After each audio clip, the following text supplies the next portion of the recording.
Ubutunzi kiliziya ifite bukomora he? Kiliziya ni urwego rukomeye kubera kugira ubutunzi bwinshi n'abayoboke benshi. Ku rundi ruhande, Kiliziya Gatolika niyo dini rifite ibirego byinshi, horerwa ibyaha by'intambara, jenoside no gushyigikira impinduramatwara mu bihugu byinshi, hagamijwe gushyiraho imirongo ya politiki ihuje n'imyumvire ya Kiliziya. Nanone mu bihugu by'i Burayi no muri Amerika y'Epfo, Kiliziya Gatolika niyo dini riregwa cyane ibyaha byo konona abana cyangwa kubasambanya. Muri iki gihe, Kiliziya Gatolika iri ku isonga mu gushyigikira ubutinganyi, kandi abayobozi bayo bagiye baregwa ibyo byaha, kandi nta ngamba zo kubirwanya zumvikanye, ahubwo hagiye humvikana amagambo yo kudacira urubanza ubutinganyi no kubworohera. Muri iki kiganiro tugiye kwibanda ku ngufu Kiliziya Gatolika ifite n'aho ibikomora, ku buryo igira amateka y'ubudahangarwa, kutavogerwa no kuvuga rikijyana no kutaryozwa ibyo byose. Mbahaye ikaze. Mu kinyejana cya 15, Kiliziya Gatolika y'i Roma niyo yari ifite ubutaka bwinshi mu Burayi bwose. Bavuga ko yari ifite 1/2 cy'ubutaka bwose bwo mu Bufaransa no mu Budage, ikagira 2/3 by'ubutaka bwose bwo mu Busuwisi no mu Bwongereza cyangwa bunarenga. Igitabo cyitwa The History of Civilization kivuga ko mu mpera z'imyaka 1400 no mu ntangiriro y'imyaka 1500, ikuzo rya Roma ryari ryariyongereye cyane n'ububasha bwayo bwa politike bwariyongereye cyane. Uko imyaka yagiye ihita, Roma yagiye itakaza imbaraga mu bya politiki, ariko irushaho kugenda igira imbaraga mu by'idini binyuriye mu gukomeza imbaraga za Kiliziya Gatolika. Nkwaye ikaze muri iki kiganiro, kandi bujya wibaza igihe imbaraga Kiliziya Gatolika zo gukora ibyo ishaka ntibiryozwe, tega amatwi iki kiganiro. Mu by'ukuri se koko ubu buhangange bukomora he? Ariko rero icyo cyubahiro cyose cyagendanaga n'ikiguzi, kandi n'abapapa bagomba gushakisha uburyo bushya bwo kubona amafaranga kugira ngo bagumane icyo cyubahiro. Umuhanga mu by'amateka witwa Willy Durant wanditse asobanura uburyo bunyuranye bakoreshaga, yagize ati: buri muntu wese wahabwaga ubupadiri yasabwaga kwishyura ibiro bya papa 1/2 cy'amafaranga yinjizaga mu mwaka wa mbere, hanyuma buri mwaka akajya atanga 10% cyayo. Uwahabwaga ubusenyeri yishyuraga papa amafaranga menshi yo kugura umushumi w'umweru ugaragaza ko yemerewe kuba musenyeri, ukaba n'ikimenyetso cy'ubutware bwe. Iyo hagiraga karidinali, arkiyepiskopi, musenyeri cyangwa padiri upfa, umutungo we wazungurwaga na papa. Iyo ibiro bya papa byacaga urubanza cyangwa bikagira ikindi kintu bikora, byabaga byiteze guhabwa impano y'ishimwe, kandi rimwe na rimwe urubanza rwacibwaga hakurikijwe impano yabaga yatanzwe. Amafaranga menshi yinjiraga mu isanduku ya papa uko umwaka utashye. Amaherezo yatumye hatangira kubaho ibikorwa byinshi byo gukabya no kononekara. Abantu bavugaga ko na papa ubwe adashobora gukora kuri godoro ngo abure kwandura intoki, ariko kandi Kiliziya Gatolika mu ihame ryayo ry'ubutagatifu yemeza ko uhawe ubupapa ahita yegukana ishema ry'ubutungane. Ariko kandi amateka ya Kiliziya yo muri icyo gihe yaranzwe n'icy'umuhanga mu by'amateka yise uruhererekane rwa ba papa bakabije kuba bisi. Muri bo harimo Sixte wa kane wabaye papa mu 1471 kugeza mu 1484. Avugwaho kuba yarakoresheje amafaranga menshi cyane, maze yoboka shapeli yamwitiriwe anakiza abishywa be. Alexandre wa gatandatu wabaye papa mu 1492 kugeza mu 1503, azwi cyane ku izina rya Rodrigo Borgia. Avugwaho ko yemeye kumugaragara abana b'ibingendaro yari yarabyaye kandi akabateza imbere.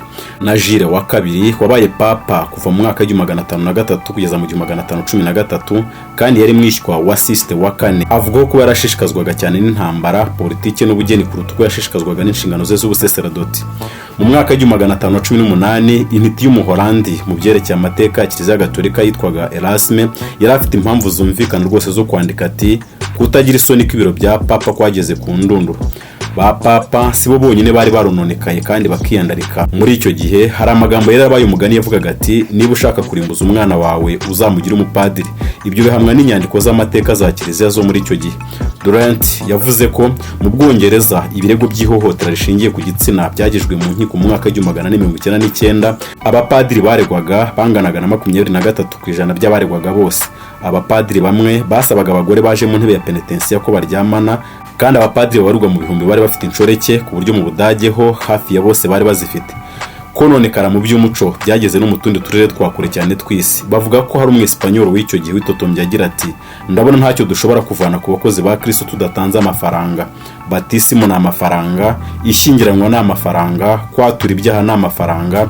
Yongeyeho ati: ibi si byo rwose, kubona badashobora no gusengera ugiye gupfa hadatanzwe amafaranga. Ntibashobora kuvuza inzogera badahawe amafaranga. Ntawe Kiliziya ishobora guhamba hadatanzwe amafaranga. Wagira ngo paradisi irakinzwe ku badafite amafaranga. Kugira ngo tuvuge muri make imimerere Kiliziya Gatolika y'i Roma yari irimo mu ntangiriro z'ikinyejana cya 16, turasubiramo amagambo yavuzwe n'umuhanga mu bya filozofiya w'umutaliyani uzwi cyane wo muri icyo gihe witwaga Machiavelli. Yagize ati: iyi dini ry'ubukristo riza gukomeza kugendera ku mabwiriza y'uwarishinze, amadini yose yitaye Gikristo yari kuba yunze ubumwe kandi yishimye kuruta uko bimeze ubu. Luther wazanye impinduramatwara yaje kuva mu Protestani, wabaye ikirangirire bitewe n'uko yari azi Bibiliya cyane. Nubwo yari afite ibitekerezo atsimbaraho ku birebana n'agakiza cyangwa kubarwaho gukiranuka biturutse ku kwizera bidaturutse ku mirimo cyangwa isakaramento rya penetensiya, ntiyari yarigeze atekereza ibyo kwitandukanya na Kiliziya Gatolika y'i Roma. Mu by'ukuri yatangaje ibitekerezo bye bitewe n'ikintu cyari cyabaye, ntiyari yagambiriye kwigomeka, yamaganaga ibyo kugurisha indulgensiya. Igitabo kimwe cyasobanuye ko indulgensiya yari uburyo Kiliziya yari yaragennye bwatumaga abayoboke bayo bizera ko babonye imbabazi z'amakosa yabo yoroheje cyangwa ibyaha bikomeye babaga bakoze, bishyuye amafaranga maze abayoboke ba Kiliziya bakabaha inyandiko cyangwa ikindi kintu cyemeza ko babariwe ibyaha byabo. Hari n'igihe basabwa kwishyura inshuro nyinshi ku cyaha kimwe iyo abakuru ba Kiliziya bemezaga ko icyaha gikomeye cyane. Icyakora muri Kiliziya haje kuvuka imyumvire itandukanye kuri iyi ngingo, kandi abapadiri n'abasenyeri bamwe barabirwanyaga. Urugero, imyumvire ya Luteri ku birebana n'ukuntu Imana ibona abanyabyaha yatumye agirana amakimbirane na Kiliziya Gatolika y'i Roma. Muri icyo gihe abantu benshi bizeraga ko nyuma yo gupfa abanyabyaha bagombaga guhabwa igihano mu gihe runaka. Icyakora bavugaga ko icyo gihe cyashoboraga kugabanywa n'indulgensiya Papa yahaga umuntu wese utanze amafaranga. Abantu bagurishaga indulgensiya, urugero nka John Tezer wakoraga Arkiyepiskopi wa Menze witwaga Albert, yakoraga ubwo bucuruzi burimo inyungu bwo kugurisha indulgensiya muri rubanda rwa giseseka. Abenshi babonaga ko indulgensiya ari nk'ubwishingizi bw'ibyaha bazakora mu gihe kiri imbere. Mu gihe cya Luteri, indulgensiya za Papa zagurishwaga ku mugaragaro, atari zigenewe abazima gusa ahubwo n'izigenewe abapfuye. Muri iyo myaka bavugaga ko igiceri cyabaga kigeze mu isanduku ya Kiliziya, ubugingo nabwo bwahitaga buva muri purigatori. Ku bantu basanzwe, indulgensiya yababereye nk'ubwishingizi bwatumaga badahanirwa ibyaha ibyo ari byo byose babaga bakoze, kandi ntibari bakibona ko kwihana ari ngombwa. Umwanditsi w'amateka witwa Erasme yaranditse ati: ahantu hose bagurishaga indulgensiya z'ubugingo boherezwa muri purigatori, ntibazigurishaga gusa ahubwo nanone bazihatiraga n'abatazemera. Kiliziya Gatolika yagiraga iti: waba uri umukire cyangwa uri umukene, menya ko uri umunyabyaha, zana amafaranga yo kugura indulgensiya, ubundi ibyaha byawe Imana izabikubabarira. Byageze naho abafite bene bo bapfuye bahatirwa kugura indulgensiya kugira ngo ubugingo bwabo buvanwe muri purigatori kandi bahanagurweho ibyaha. Mu mwaka w'1517 umufurere wo mu Badominikani witwaga John Tezer yagiye kugurisha indulgensiya Göteborg hafi Wetterborg.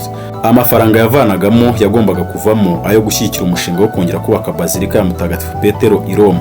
Nanone andi yari yo gufasha Albert w'i Brandenburg kwishyura amafaranga yari yaragujije kugira ngo yishyure ibiro bya Papa by'i Roma kuko byari byaramugize musenyeri wa Menzi.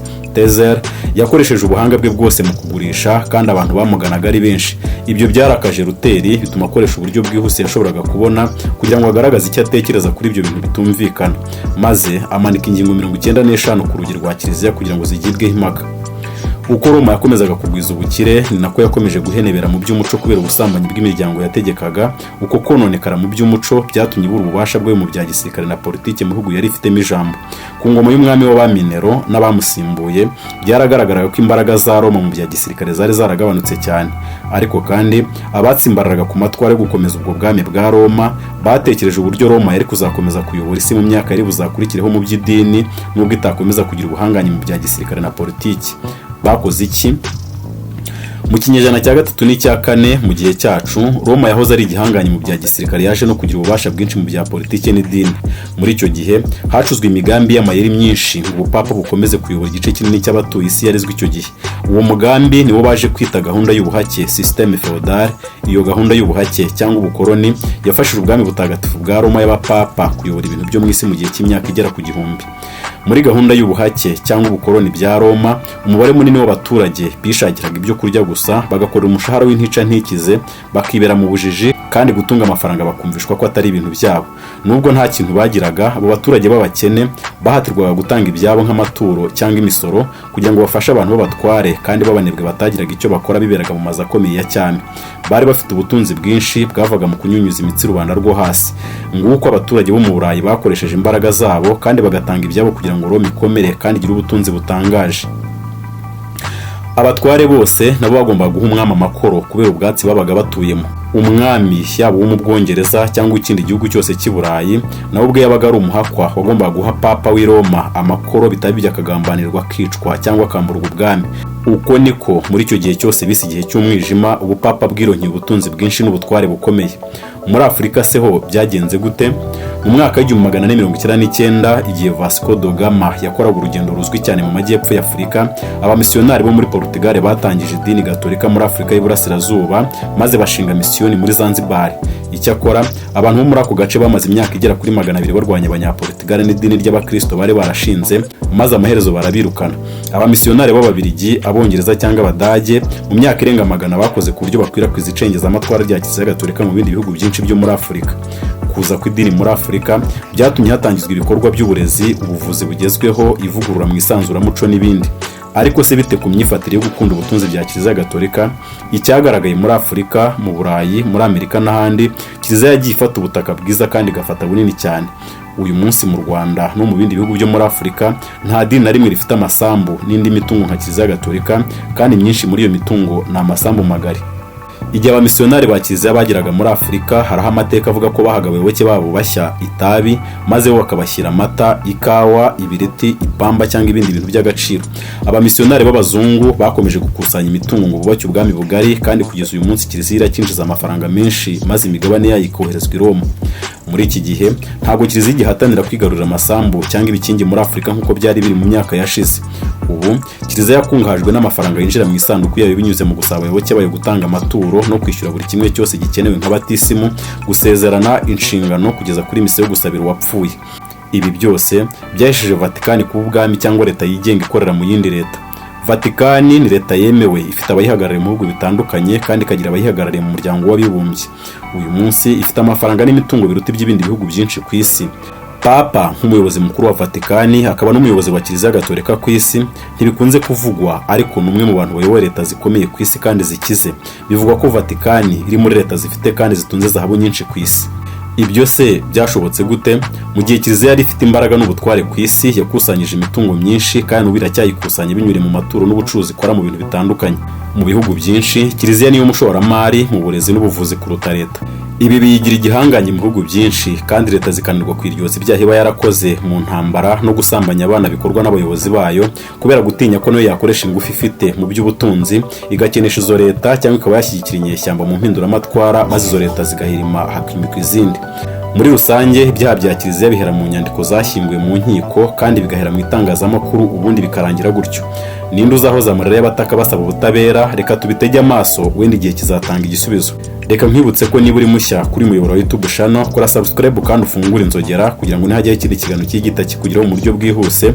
Ukora like niba ukunze ibyo dukora, ujye muri comment duhe igitekerezo cyangwa tubaze ikibazo, kuko kenshi tujya dutegura ibiganiro byacu tugamije gusubiza ibibazo by'abakunzi bacu. Ndagushimiye kandi ibiganiro byacu nakagaruka.